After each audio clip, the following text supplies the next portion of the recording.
ঠিক এই সময় নিউ ইয়র্কে কথামৃত পাঠ হয়। শুধু তাই নয়, আবার একটা লক্ষ্য করলাম, আজকে এখানে প্রকৃতিং পরমাম হলো। তো নিউ ইয়র্কে প্রতিদিন ওখানে আরতি, সন্ধ্যা আরতির পরে প্রকৃতিং পরমাম চ্যান্টিং করা হয়। তার একটা কারণ হচ্ছে, যিনি এটার স্তোত্র রচনা করেছিলেন স্বামী অবেদানন্দজি, তিনি ওই বেদান্ত সোসাইটি নিউ ইয়র্কে দীর্ঘ 20 বছর ছিলেন। তো সেই প্রকৃতিং পরমাম হয়, তারপরে কথামৃত পাঠ ওখানে ইংরেজিতে হয়। আজকে সেই মঙ্গলবার, কিন্তু ঠাকুরের কাছে এসে আমরা কথামৃত পাঠ করছি। আমি কিছুটা পড়ব, তারপরে একটু আলোচনা আর ব্যাখ্যা। এটার ডেট হচ্ছে 24 আগস্ট 1882। ঠাকুর তখন দক্ষিণেশ্বরে। খুব সুন্দর বর্ণনা এখানে আছে। ঠিক এই সময়কার বর্ণনা, সন্ধ্যা হয়েছে আরতির সময়। সন্ধ্যা হইল, কালী মন্দিরে ও রাধাকান্তের মন্দিরে ও অন্যান্য ঘরে আলো জ্বালিয়া দিল। ঠাকুর ছোট খাটটিতে বসিয়া জগন্মাতার চিন্তা ও তৎপরে ঈশ্বরের নাম করিতেছেন। ঘরে ধুনো দেওয়া হয়েছে। এক পাশে একটি পিলসুজে প্রদীপ জ্বলিতেছে। কিয়ৎক্ষণ পরে শাঁখ ঘণ্টা বাজিয়া উঠিল। কালীবাড়িতে আরতি হইতেছে। শুক্লা দশমী তিথি, চতুর্দিকে চাঁদের আলো। কি সুন্দর বর্ণনা, মানে একটা পোয়েটিক বর্ণনা। চোখের সামনে যেন এই দৃশ্যটা, বিশেষ করে যারা দেখেছেন দক্ষিণেশ্বরে, ও দেশে অনেকে আমেরিকাতে দেখেনি, তারা ছবি দেখেছে। তো এই বর্ণনা তাদের খুব সুন্দর লাগে শুনতে আর কল্পনা করতে। আরতির কিয়ৎক্ষণ পরে শ্রীরামকৃষ্ণ ছোট খাটটিতে বসিয়া মণির সহিত একাকী নানা বিষয়ে কথা কহিতেছেন। মণি মেঝেতে বসিয়াছেন। শ্রীরামকৃষ্ণ বলছেন মণির প্রতি, নিষ্কাম কর্ম করবে। ঈশ্বর বিদ্যাসাগর যে কর্ম করে সে ভালো কাজ। নিষ্কাম কর্ম করবার চেষ্টা করো। মণি, আজ্ঞা হ্যাঁ। আচ্ছা, যেখানে কর্ম সেখানে কি ঈশ্বর পাওয়া যায়? রাম আর কাম কি একসঙ্গে হয়? হিন্দিতে একটি কথা সেদিন পড়লাম, যাহা রাম তাহা নেহি কাম, যাহা কাম তাহা নেহি রাম। শ্রীরামকৃষ্ণ, কর্ম সকলেই করে, তার নামগুণ করা এও কর্ম। সোহংবাদীদের আমি সেই এই চিন্তাও কর্ম। নিঃশ্বাস ফেলা এও কর্ম। কর্মত্যাগ করবার জো নেই। তাই কর্ম করবে, কিন্তু ফল ঈশ্বরে সমর্পণ করবে। মণি, আজ্ঞা, যাতে অর্থ বেশি হয় এই চেষ্টা কি করতে পারি? শ্রীরামকৃষ্ণ, বিদ্যার সংসারের জন্য পারা যায়। বেশি বেশি উপায়ের চেষ্টা করবে, কিন্তু সদ উপায়। উপার্জন করা উদ্দেশ্য নয়, ঈশ্বরের সেবা করাই উদ্দেশ্য। টাকাতে যদি ঈশ্বরের সেবা হয় তো সে টাকায় দোষ নেই। মণি, আজ্ঞা, পরিবারদের ওপর কর্তব্য কতদিন? শ্রীরামকৃষ্ণ, তাদের খাওয়া পড়ার কষ্ট না থাকে, কিন্তু সন্তান নিজে সমর্থ হলে আর তাদের ভার লবার দরকার নাই। পাখির ছানা খুঁটে খেতে শিখলে আবার মার কাছে খেতে এলে মা ঠক্কর মারে। মণি, খাবারদের ওপর কর্তব্য কতদিন? শ্রীরামকৃষ্ণ, তাদের খাওয়া পড়ার কষ্ট না থাকে, কিন্তু সন্তান নিজে সমর্থ হলে আর তাদের ভার লবার দরকার নাই। পাখির ছানা খুঁটে খেতে শিখলে আবার মার কাছে খেতে এলে মা ঠক্কর মারে। মণি, কর্ম কতদিন করতে হবে? শ্রীরামকৃষ্ণ, ফল লাভ হলে আর ফুল থাকে না। ঈশ্বর লাভ হলে কর্ম আর করতে হয় না, মনও লাগে না। মাতাল বেশি মদ খেলে হুঁশ রাখতে পারে না। দুয়ানা খেলে কাজকর্ম চলতে পারে। ঈশ্বরের দিকে যতই এগোবে ততই তিনি কর্ম কমিয়ে দেবেন, ভয় নাই। গৃহস্থের বউ অন্তঃসত্ত্বা হলে শাশুড়ি ক্রমে ক্রমে কর্ম কমিয়ে দেয়। 10 মাস হলে আদপে কর্ম করতে দেয় না। ছেলেটি হলে ওইটাকে নিয়েই নাড়াচাড়া করে। যে কটা কর্ম আছে সে কটা শেষ হয়ে গেলে নিশ্চিন্ত।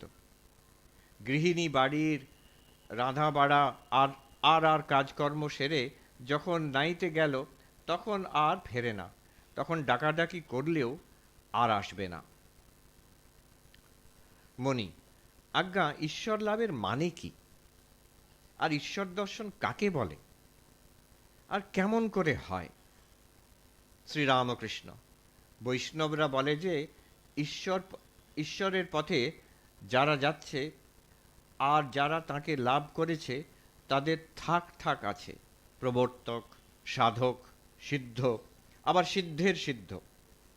যিনি সবে পথে উঠেছেন তাকে প্রবর্তক বলে। যে সাধন ভজন করেছে, পূজা জপ ধ্যান নাম গুণ কীর্তন করেছে, সে ব্যক্তি সাধক। যে ব্যক্তি ঈশ্বর আছেন বোধে বোধ করেছে তাকেই সিদ্ধ বলে। যেমন বেদান্তের উপমা আছে, অন্ধকার ঘর, বাবু শুয়ে আছে। বাবুকে একজন হাতড়ে হাতড়ে খুঁজছে, একটা কৌচে হাত দিল, বলছে এ নয়। জানলায় হাত দিয়ে বলছে এ নয়। দরজায় হাত দিয়ে বলছে এ নয়। নেতি নেতি নেতি। শেষে বাবুর গায়ে হাত পড়েছে, তখন বলছে ইহ, এই বাবু, অর্থাৎ অস্তি বোধ হয়েছে। বাবুকে লাভ হয়েছে, কিন্তু বিশেষ রূপে জানা হয় নাই। আরেক থাক আছে, তাকে বলে সিদ্ধের সিদ্ধ। বাবুর সঙ্গে যদি বিশেষ আলাপ হয় তাহলে আরেক রকম অবস্থা। যদি ঈশ্বরের সঙ্গে প্রেম ভক্তির দ্বারা বিশেষ আলাপ হয়, যে সিদ্ধ সে ঈশ্বরকে পেয়েছে বটে, যিনি সিদ্ধের সিদ্ধ তিনি ঈশ্বরের সঙ্গে বিশেষ রূপে আলাপ করেছেন। কিন্তু তাকে লাভ করতে হলে একটি ভাব আশ্রয় করতে হয়, শান্ত, দাস্য, সখ্য, বাৎসল্য বা মধুর। শান্ত ভাব ঋষিদের ছিল। তাদের অন্য কিছু ভোগ করার বাসনা ছিল না। যেমন স্ত্রীর স্বামীতে নিষ্ঠা, সে জানে আমার প্রতি কন্দর্প। দাস্য, যেমন হনুমানের, রামের কাজ করবার সময় সিংহতুল্য। স্ত্রীরও দাস্যভাব থাকে, স্বামীকে প্রাণপণে সেবা করে। মার কিছু কিছু থাকে, যশোদারও ছিল। সখ্য, বন্ধুর ভাব, এসো এসো কাছে এসে বসো। শ্রীদামাদিতে কৃষ্ণকে যখন এঁঠো ফল খাওয়াচ্ছে, কখনো এঁঠো ফল খাওয়াচ্ছে, কখনো ঘাড়ে চড়ছে। বাৎসল্য, যেমন যশোদার, স্ত্রীরও কতটা থাকে, স্বামীকে প্রাণ চিরে খাওয়ায়। ছেলেটি পেট ভরে খেলে তবেই মা সন্তুষ্ট। যশোদা কৃষ্ণ খাবে বলে ননি হাতে নিয়ে বেড়াচ্ছেন। মধুর, যেমন শ্রীমতীর, স্ত্রীরও মধুর ভাব। এই ভাবের ভিতরে সকল ভাবই আছে, শান্ত, দাস্য, সখ্য, বাৎসল্য। মণি, ঈশ্বরকে দর্শন কি এই চোখে হয়? শ্রীরামকৃষ্ণ, তাকে চর্মচক্ষে দেখা যায় না। সাধনা করতে করতে একটি প্রেমের শরীর হয়। তার প্রেমের চক্ষু, প্রেমের কর্ণ, সেই চোখে তাকে দেখে, সেই কর্ণে তার বাণী শোনা যায়। আবার প্রেমের লিঙ্গজনী হয়। এই কথা শুনিয়া মণি হো হো করিয়া হাসিয়া উঠিলেন। ঠাকুর বিরক্ত না হইয়া আবার বলিতেছেন, শ্রীরামকৃষ্ণ, এই প্রেমের শরীরে আত্মার সহিত রমণ হয়। মণি আবার গম্ভীর হইলেন। শ্রীরামকৃষ্ণ, ঈশ্বরের প্রতি খুব ভালোবাসা না এলে হয় না। খুব ভালোবাসা হলে তবেই তো চারিদিকে ঈশ্বরময় দেখে। খুব নেবা হলে তবেই চারিদিকে হলদে দেখা যায়।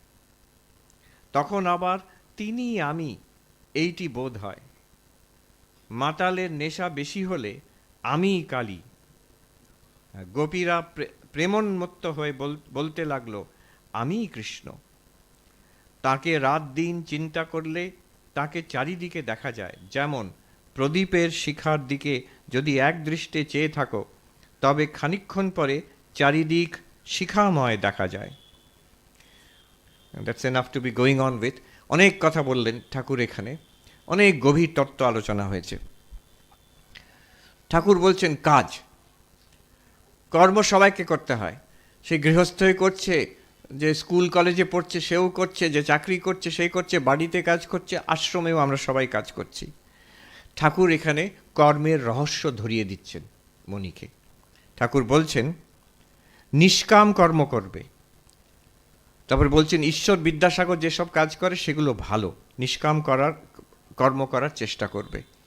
আমার মনে আছে একজন প্রকাণ্ড পণ্ডিত, গোলপার্কে ছিলেন, ন্যায়ের পণ্ডিত ছিলেন না, তারপরে বেনারসে থাকতেন, বুঝতে পেরেছি, হ্যাঁ। পণ্ডিত মশাই আমাকে একদিন বলছেন যে আচ্ছা এই তো ইষ্টাপূর্ত কর্ম বেদে আছে, কর্মকাণ্ডে আছে, আপনাদের স্বামীজি এখানে স্বামীজি নূতন কি আর শিবজ্ঞানে জীবসেবা কর্মযোগের নূতন কি করলেন? তখন আমার মনে হলো এই যে কর্মের রহস্য, এটা আমাদের বেদের,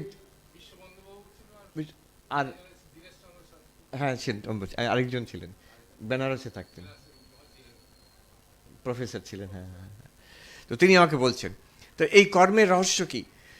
বৈদিক যুগে ঠিকই কথা, উনি ঠিক বলেছেন, ইষ্টাপূর্ত কর্ম আছে, যে যাগযজ্ঞাদি কর্ম আছে এবং মানুষের কল্যাণের জন্য কর্ম আছে।